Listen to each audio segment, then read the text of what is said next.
कैसे हो बच्चों। आज रिएक्शन इंटरमीडिएट की बात करते हैं। दो बड़े फेमस है, कार्बोकेटाइन और कार्बोनेन, लेकिन तीन जो बच जाते हैं, कार्बीन, नाइट्रीन और बेंजाइन, इनके बारे में या तो इन्फॉर्मेशन कम है या फिर हम इसे डिस्कस करना नहीं चाहते, जबकि ये एग्जाम के पॉइंट ऑफ व्यू से इक्वली इंपॉर्टेंट है। तो आज की पूरी कहानी कार्बीन के चारों तरफ है। इस वीडियो के अंदर हमने क्या देखना है भाई, इस वीडियो के अंदर हमने देखनी है type of carbene, structure of carbene, preparation and reactions of carbene. तो ये चार चीजें डिस्कस करते हैं। तो अगर हम कार्बोकेटाइन की बात कर ले तो जो बेसिक डिफरेंसेस है, इसके अंदर ये 3 बॉन्ड्स है, 3 बॉन्ड्स है और एक पॉजिटिव चार्ज है, टोटल इलेक्ट्रॉन हो गए 6। इस वाली केस में 3 बॉन्ड्स है, एक लोन पेयर है, टोटल इलेक्ट्रॉन हो गए 8।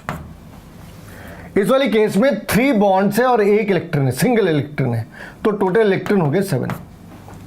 मगर इस वाली केस में बॉन्ड 2 है और 2 इलेक्ट्रॉन है, तो 6 इलेक्ट्रॉन हो गए। तो ये भी लेविस एसिड का काम करना है, इसने भी लेविस एसिड का काम करना है, इसने भी लेविस एसिड का काम करना है। इसे छोड़कर बाकी 3 की जगह ऑक्टेट इनकम्प्लीट है, इन 3 जगहों पे ऑक्टेट इनकम्प्लीट है। आज की वीडियो इसके बारे में डिस्कस करते हैं। कार्बीन के 2 पार्ट्स हो सकते हैं, सिंगलेट और ट्रिपलेट। फिर ट्रिपलेट के भी 2 पार्ट्स हो सकते हैं, लीनियर एंड नॉन लीनियर। तो यहाँ पे इन्होंने ट्रिपलेट के 2 पार्ट बना रखे। सिंगलेट, इसका मतलब है ये जो 2s+1 है, 2s+1, दोनों अनपेयर्ड, दोनों ही इलेक्ट्रॉन एक दूसरे के स्पिन को कैंसिल कर रहे हैं, तो 2 × 0+1, तो ये आ गई सिंगलेट। अब इस वाली केस में क्या है, जो हाइब्रिडाइजेशन है sp2 है, लेकिन बॉन्ड एंगल यहाँ पे 103 है, और ये जो बॉन्ड लेंथ है, कार्बन हाइड्रोजन बॉन्ड लेंथ, ये 1.12 एंगस्ट्रॉम है। लेकिन ट्रिपलेट के अंदर स्टोरी है, ट्रिपलेट के अंदर sp भी है, जैसे ये अपना लीनियर है, अगर ये लीनियर है तो sp है, और ये बेंड है, बेंड स्ट्रक्चर है, तो ये sp2 होनी है। इस वाली केस में तो ये एंगल 180 डिग्री हो जाना है। लेकिन इस वाली केस में क्या होना है, इस वाली केस में ये 125 से 150 डिग्री के बीच है। अब ये सिंगलेट क्यों है, ये ट्रिपलेट क्यों है? हाफ और हाफ कितने हो गए, 2 × स्पिन कितनी है, हाफ प्लस हाफ, तो 1 + 1, ये आ गई ट्रिपलेट। तो यहां पे हमें इस चीज का ध्यान रखना होगा कि सिंगलेट कार्बिन और ट्रिपलेट कार्बिन दोनों के sp2 हाइब्रिडाइजेशन हो सकती है, मगर एक केस के अंदर ये sp है, कब? जब वो लीनियर है। जब वो नॉन लीनियर है, उस वाली केस के अंदर वो हाइब्रिडाइजेशन sp2 है। लेकिन बॉन्ड एंगल का फर्क है 103, और अगर ऑन एन एवरेज 130 लगा दे तो इतने का गैप आ जाता है बॉन्ड एंगल के बीच में। तो जो सिंगलेट कार्बिन है, ये इस तरह के सिंगलेट कार्बिन है। बेसिकली जो सिंगलेट कार्बिन है वो फिनाइल ग्रुप के साथ बन जाते हैं, और जो ट्रिपलेट कार्बिन है उसमें जो नॉन लीनियर ट्रिपलेट कार्बिन है, जो नॉन लीनियर ट्रिपलेट कार्बिन है ये ज़्यादा कॉमन है। लेकिन जो लीनियर ट्रिपलेट कार्बिन है, ये 4-5 कंडीशंस के अंदर है, या तो कार्बन से डायरेक्टली नाइट्रोजन अटैच हो, या ऑक्सीजन अटैच हो, या सल्फर अटैच हो, या हेलोजन अटैच हो। तो इस वाली केस में डायरेक्टली हेलोजन अटैच है, इस वाली केस में भी हेलोजन अटैच है, इस वाली केस में डायरेक्टली ऑक्सीजन अटैच है। वैसे डायरेक्टली नाइट्रोजन भी अटैच हो सकते हैं। कार्बिन की एक और भी क्लासिफिकेशन है, अगर हम उसे लिगेंड के बेसिस पे, ऑक्सीडेशन नंबर के बेसिस पे डिसाइड कर ले, तो एक अपना फीसर है और दूसरी सराक है। तो जो फीसर है उसके अंदर ऑक्सीडेशन नंबर लो होनी चाहिए, और इस वाली केस में हाई ऑक्सीडेशन नंबर है। यहाँ पे अर्ली ट्रांजिशन एलिमेंट है, इसमें लेट ट्रांजिशन एलिमेंट है।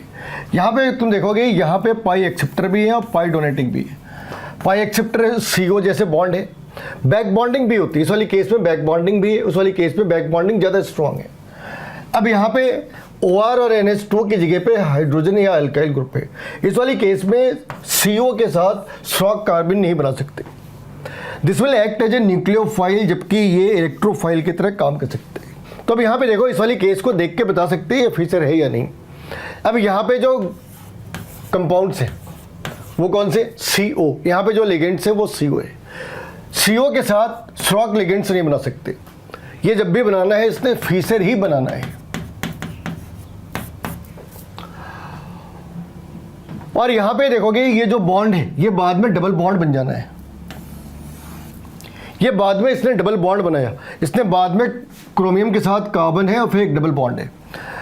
उस वाले केस में क्या होगा, जो दूसरी पार्ट है वहाँ पे सेंट्रल मेटल और इसके बीच में डबल बॉन्ड है, यहाँ पे डबल बॉन्ड इसके साथ में है, उस वाली केस में सेंट्रल मेटल के साथ डबल बॉन्ड होना है। तो ये एक बहुत ही इंपॉर्टेंट से डिफरेंस है, जहाँ पे तुम्हें सेंट्रल मेटल के साथ डबल बॉन्ड अगर मिला तो स्ट्रोक है, अगर नहीं मिला तो वो फीचर प्रोजेक्शन है, ये फीचर लिगेंड से। जैसे स्ट्रोक कार्बिन है, इस वाली केस में तुम देखो यहाँ पे डबल बॉन्ड सेंट्रल एटम के साथ ही, TA के साथ ही, ये डबल बॉन्ड TA के साथ है। उस वाली केस में इसके साथ तो सिंगल बॉन्ड है, आगे डबल बॉन्ड है। जो इंपॉर्टेंट सी पार्ट है वो ह्यूमो लीमो के बारे में पूछती है कि ह्यूमो कौन सी है और लीमो कौन सी है।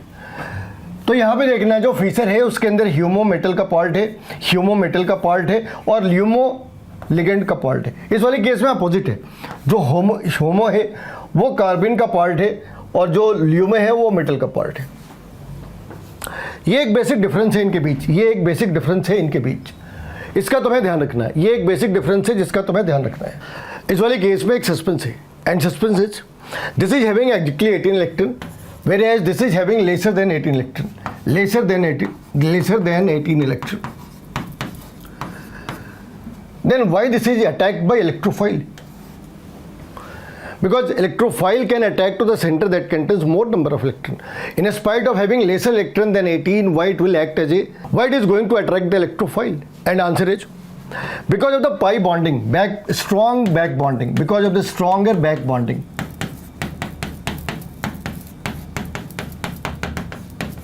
Because of the stronger back bonding, the electron density increases. The electron density increases.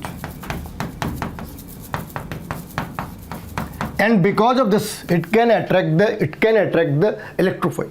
तो ये डिफरेंस का ध्यान रखना है। ये बड़ी कंफ्यूजन होती है, लोग उल्टा लिखाते हैं। उल्टा नहीं लिखना है भाई, तुम्हें ये समझना है कि 18 इलेक्ट्रॉन किस में है, इस वाले केस में 18 इलेक्ट्रॉन है, इस वाले केस में 18 से कम है। लेकिन अगर तुम ध्यान से देखोगे तो ये अपना उल्टा रोल प्ले कर रही है, और उल्टे रोल प्ले करने के पीछे स्ट्रॉन्गर बैक बॉन्डिंग है। इस वाली केस में बैक बॉन्डिंग बहुत वीक है या तो ना के बराबर है, इस वाली केस में जो बैक बॉन्डिंग है काफ़ी स्ट्रॉन्ग सी है। अब आते हैं इसे प्रिपेयर कैसे कर सकते हैं। Now move to the next part, that is the preparation of carbene. It's a preparation of कार्बिन,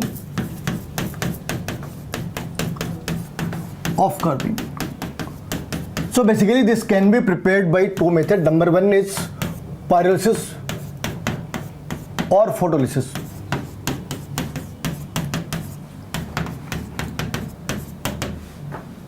Ketene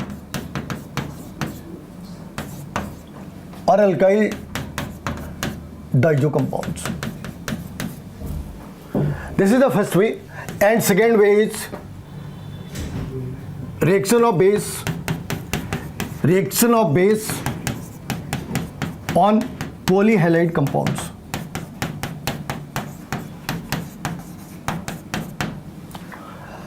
So the first part, suppose a compound is there, CH2N2, it's a alkyl diazonium salt.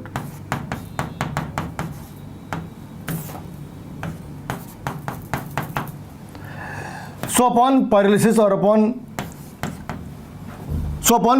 this is going to generate CH2 plus N2. This can be like this also. It's a CH3COCHN2. So such compounds can be known as alpha diazo ketone. Once again the same thing is going to happen. This part will come out and this is going to generate CH3 C double bond O CH free radical plus N2.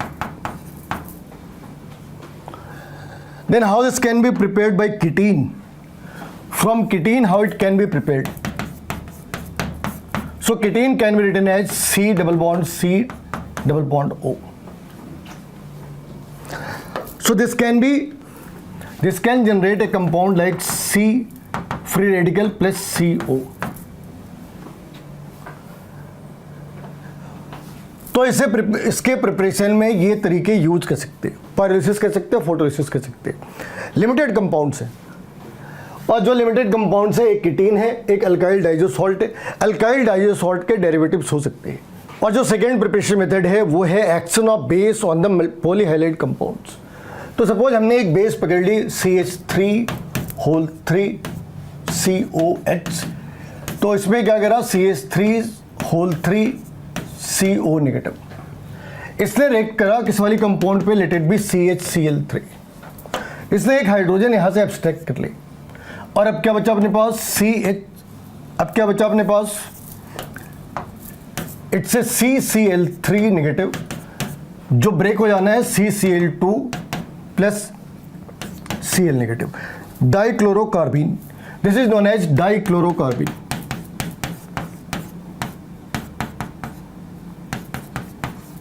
It's a डाइक्लोरोकार्बीन।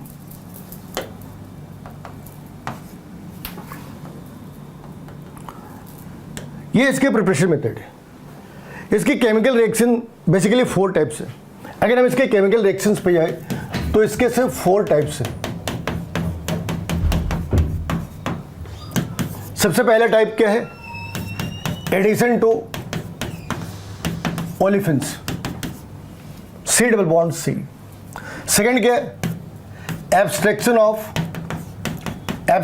Of hydrogen. Third क्या है, insertion reaction.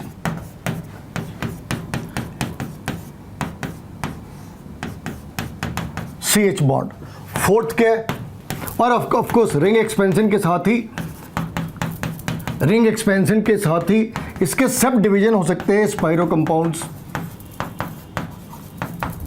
या ट्रोपोलियम ion या फिर कुछ इससे related compounds. तो सबसे पहले स्टार्ट करते हैं addition to C double bond से। यहां पे एक बड़ी कमाल की चीज है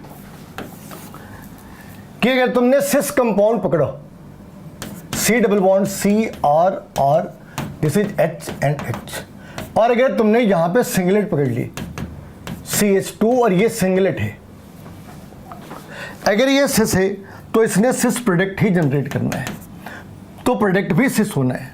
अब हुआ क्या, इस वाले केस में ये अपना R है, ये R है, ये कार्बन और इसके बीच एक बॉन्ड बन जानी है CH2। ये इस तरीके का एक बॉन्ड बनना है, सिस ने सिस जनरेट करा। और इस वाले ये जो है वो सिंगल स्टेप रिएक्शन है,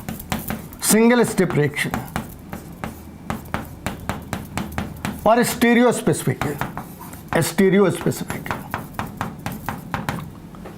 अगर हमने ट्रांस ली होती तो फिर ट्रांस जनरेट होना था। अगर हमने इसमें ट्रांस कंपाउंड ले रखे तो ट्रांस ही जनरेट होने हैं। तो सिंगलेट कार्बीन के साथ इसने ट्रांस प्रोडक्ट जनरेट करे।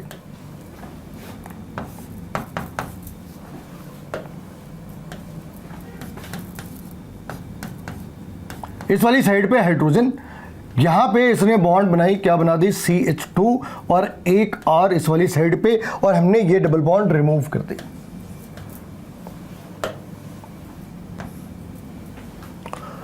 तो ट्रांस के साथ इसने ट्रांस क्रिएट करा।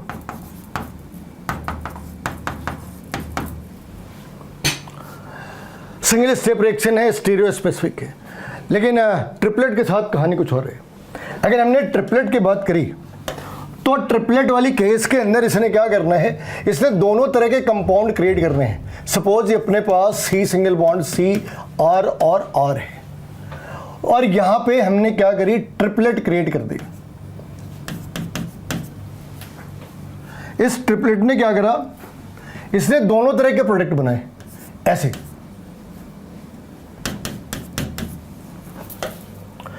एक केस के अंदर दोनों ही R ऊपर की साइड पे है, एक केस में दोनों ही R अपोजिट साइड पे है, और यहां पे CH2, और इस वाली केस में यहां पे CH2। अब इस वाली केस में दोनों चीजें होनी है, स्पिन इन्वर्जन भी होना है।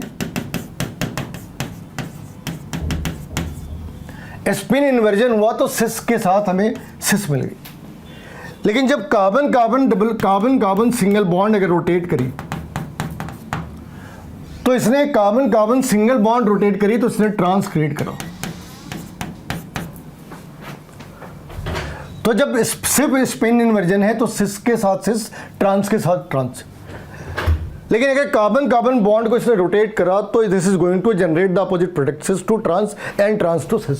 सो this one is the multi step reaction. This one is the multi step reaction. This one is the multi step reaction. अब यहाँ पे एक बात और रह जाती है, abstraction of hydrogen. Hydrogen abstract कैसे करो?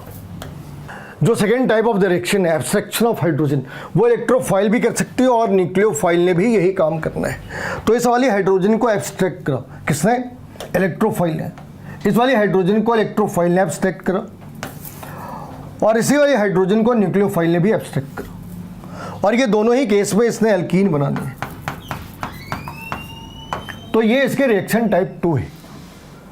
एक इंसर्शन रिएक्शन भी है. तो जैसे ये इंट्रामॉलिक्यूलर है, इंट्रामॉलिक्यूलर. इसका एक छोटा भाई भी हो सकता है इंटरमॉलिक्यूलर. इंटरमॉलिक्यूलर के केस में चीज़ें बड़ी सिंपल है. कितने भाई? 3 है. तो एक ऐड कर दी और ये बन जाना है CH3. तो बेसिकली हमने इस वाली जगह पे CH2 ऐड करा, इन दो कार्बन के बीच में ऐड कर दी. ये इंटरमॉलिक्यूलर है.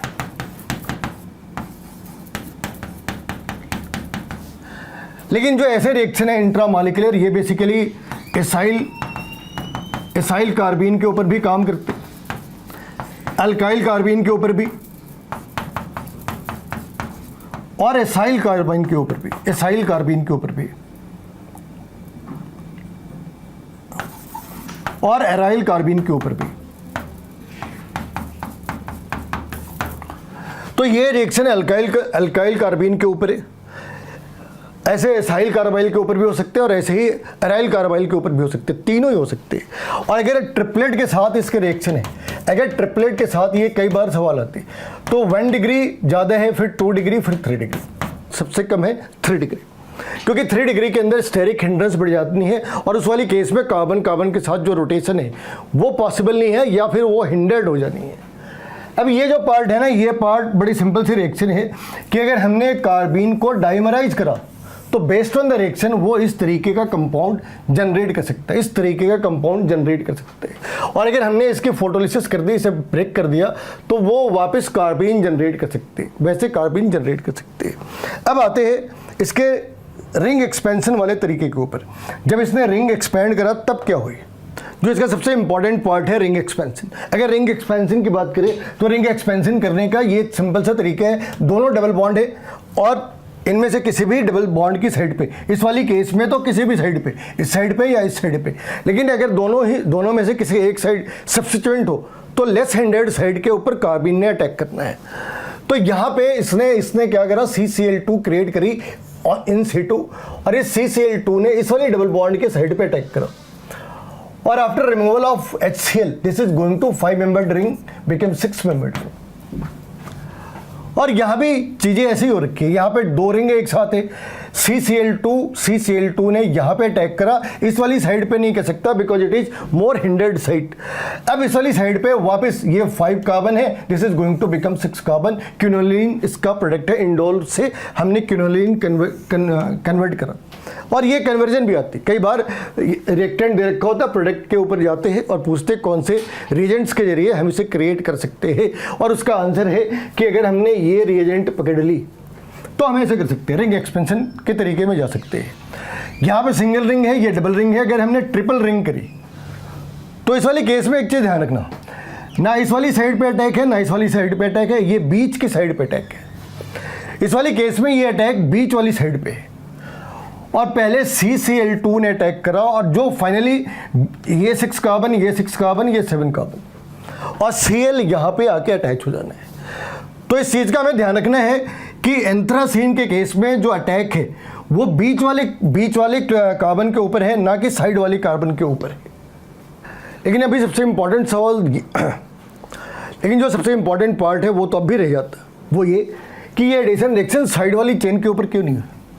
ये बीच वाली चेन के ऊपर, या हम जिसे 9-10 पोजीशन कहते हैं, इसके ऊपर ही ये जो एडिशन रिएक्शन ये क्यों होती है? उसका आंसर है क्लास रूल. क्लास रूल ने, अगर हम क्लास रूल के ऊपर बिलीव करें, जिसने ये कहा कि भाई जहाँ पे मैक्सिमम डिस्क्रीट डबल बॉन्ड होंगे वो ज़्यादा एरोमेटिक होगी और जहाँ पे कम वो लेस एरोमेटिक. तो अगर हम ऐसे बात कर ले तो ये और ये रिंग ज़्यादा एरोमेटिक है और ये रिंग लेस एरोमेटिक है। मगर इससे होता क्या है?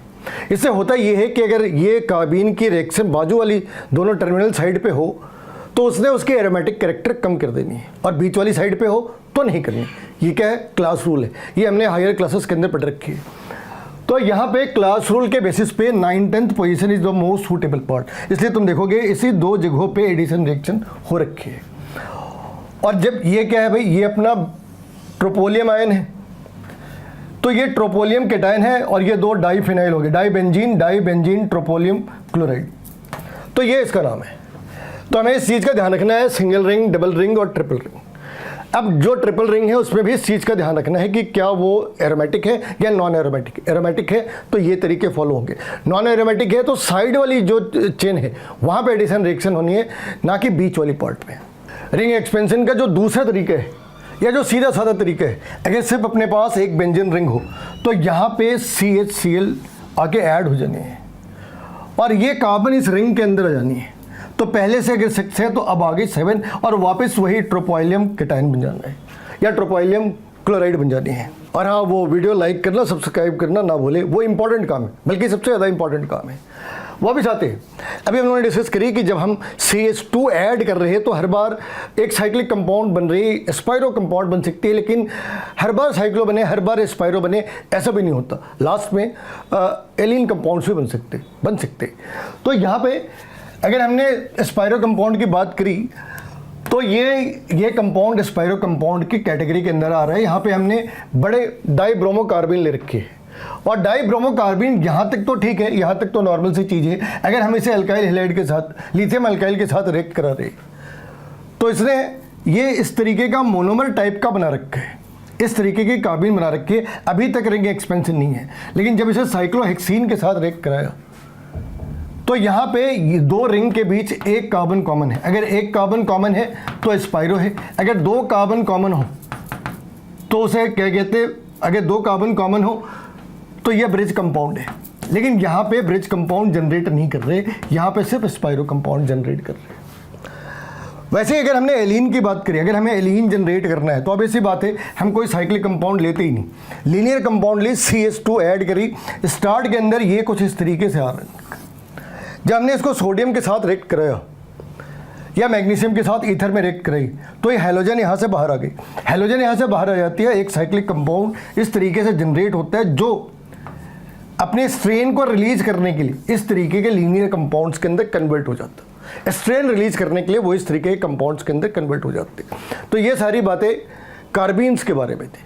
नाइट्रीन और बेंजाइन अगली वीडियो के अंदर नाइट्रीन और बेंजाइन छोटे पार्ट्स उनके साथ डिस्कस करनी है। तब तक नमस्कार।